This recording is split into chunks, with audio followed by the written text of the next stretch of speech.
Hello friends, welcome back to my channel.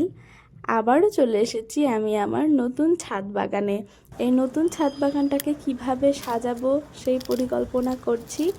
আর তাই আজকে আমি কিছু বীজ রোপণ করব লঙ্কার চারার।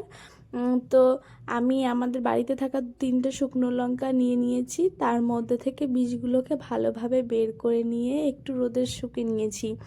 তারপর একটু জলের পাত্রে বীজটাকে ভিজিয়ে রেখে দিয়েছিলাম 1 থেকে 1.5 ঘন্টা। আর 1 থেকে 1.5 ঘন্টা হয়ে যাওয়ার পরে আমি বীজগুলোকে ছেঁকে বের করে নিচ্ছি জল থেকে। এভাবে আমি সব বীজ বের করে নিলাম এবং মাটির মধ্যে আস্তে আস্তে বীজগুলোকে রোপণ করে দিলাম একসাথে।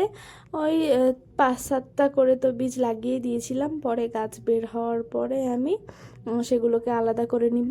ভগবানের ইচ্ছে যেন আমার গাছগুলো বের হয়। তারপরে জল দিয়ে নিলাম। আজকে